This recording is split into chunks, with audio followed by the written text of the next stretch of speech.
प्रिय विद्यार्थियों, हिंदी क्लास में आपका स्वागत है। आज हम आपकी पाठ्य पुस्तक सारांश का 5वां पाठ पढ़ेंगे, सूरदास के पद। आज हम इस पाठ का तीसरा पद पढ़ेंगे। तो आइए आज हम पढ़ते हैं इस पाठ का तीसरा पद। यह पद भ्रमर गीत से लिया गया है। ऊधो मन नाही 10-20, एक हतो सो गयो श्याम संग को आराधे ईस। भई अति शिथिल सबे माधव बिनु, यथा देह बिनु शीस। श्वासा अटकी रहे आशा लगी, जीवहि कोटि बरीस। तुम तो सखा श्याम सुंदर के सकल जोग के ईस। सूरदास रसिक की बतियाँ पुरवो मन जगदीश। ऊधो मन नाही 10-20, एक हतो सो गयो श्याम संग को आराधे ईस। भई अति शिथिल सबे माधव बिनु, यथा देह बिनु शीस। श्वासा अटकी रहे आशा लगी, जीवहि कोटि बरीस। तुम तो सखा श्याम सुंदर के सकल जोग के ईस। सूरदास रसिक की बतियाँ पुरवो मन जगदीश।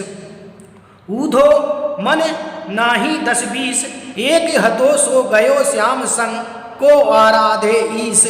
भई अति शिथिल सबे माधव बिनु, यथा देह बिनु शीस। श्वासा अटकी रहे आशा लगी, जीवहि कोटि बरीस। तुम तो सखा श्याम सुंदर के सकल जोग के ईस। सूरदास रसिक की बतियाँ पुरवो मन जगदीश।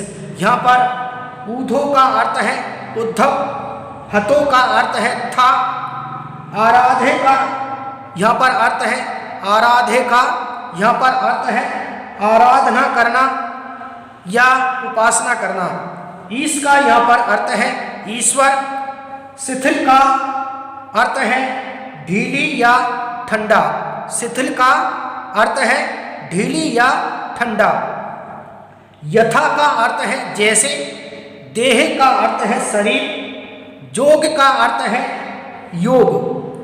जोग का अर्थ है योग। पूर्वों का अर्थ है पूर देना या कह देना। ऊधो मन नाही 10-20, एक हतो सो गयो श्याम संग को आराधे ईस। भई अति शिथिल सबे माधव बिनु, यथा देह बिनु शीस। श्वासा अटकी रहे आशा लगी, जीवहि कोटि बरीस। तुम तो सखा श्याम सुंदर के सकल जोग के ईस। सूरदास रसिक की बतियाँ पुरवो मन जगदीश। इस पद का भावार्थ या सरलार्थ है। यह पद भ्रमर गीत का है। यह पद भ्रमर गीत का है। श्री कृष्ण ने अपने सखा उद्धव को ब्रज इसलिए भेजा ताकि वह गोपियों के विरह के दुख को कम कर सके। तब उद्धव गोपियों से अन्य ईश्वर की आराधना करने का परामर्श देते हैं। जब उद्धव गोपियों से अन्य ईश्वर की आराधना करने का परामर्श देते हैं, तब गोपियाँ कृष्ण के प्रति अपने अनन्य प्रेम की अभिव्यक्ति करते हुए कहती हैं, हे उद्धव, हमारे 10-20 मन नहीं है। हे उद्धव, हमारे 10-20 मन नहीं है। हमारे पास तो केवल एक ही मन है और वह कृष्ण के साथ चला गया। हमारे पास तो केवल एक ही मन है और वह कृष्ण के साथ चला गया। अब हम अन्य किस ईश्वर की आराधना करें?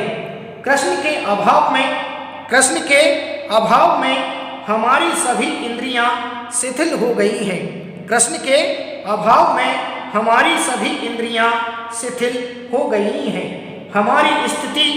हमारी स्थिति सिर के बिना शरीर जैसी हो रही है। हमारी स्थिति सिर के बिना शरीर जैसी हो रही है। अभी तक हमारी कृष्ण मिलन की आशा बरकरार है। अभी तक हमारी कृष्ण मिलन की आशा बरकरार है। अभी तक हमारी कृष्ण मिलन की आशा बरकरार है और इसके लिए हम अनंत काल तक जीवित रहेंगे और इसके लिए हम अनंत काल तक जीवित रहेंगे। हे उद्धव, तुम तो कृष्ण के मित्र हो। हे उद्धव, तुम तो कृष्ण के मित्र हो और योग विद्या के ईश हो। हमारे मन की बात कृष्ण से जाकर कह देना, वे सब समझ जाएंगे। यह पद भ्रमर गीत का है।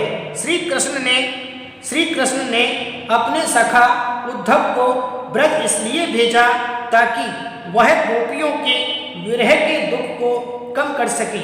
जब उद्धव गोपियों से अन्य ईश्वर की आराधना या उपासना करने का परामर्श देते हैं, तब गोपियां कृष्ण के प्रति अपने अनन्य प्रेम की अभिव्यक्ति करते हुए कहती हैं, हे उद्धव, हमारे 10-20 मन नहीं हैं।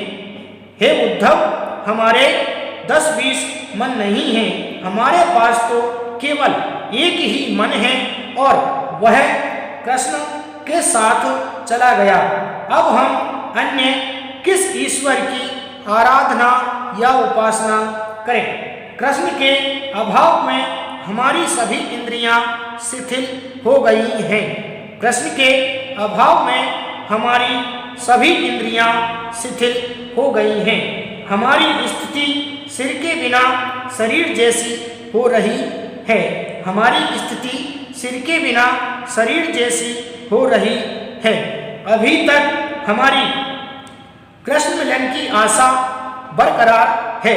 अभी तक हमारी कृष्ण मिलन की आशा बरकरार है और इसके लिए हम अनंत काल तक जीवित रहेंगे और इसके लिए हम अनंत काल तक जीवित रहेंगे। हे उद्धव, तुम तो कृष्ण के मित्र हो। हे उद्धव, तुम तो कृष्ण के मित्र हो और योग विद्या के ईश हो।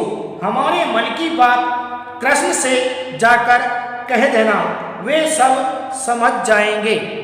इस तरीके से आज हमने इस पाठ का या इस पद का विस्तार पूर्वक विधिवत रूप से अध्ययन कर लिया है।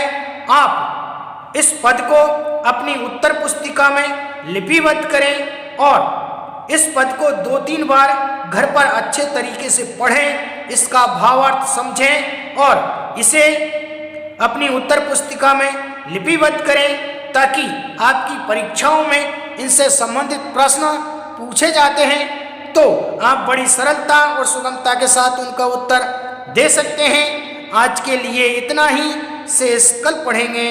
Thank you.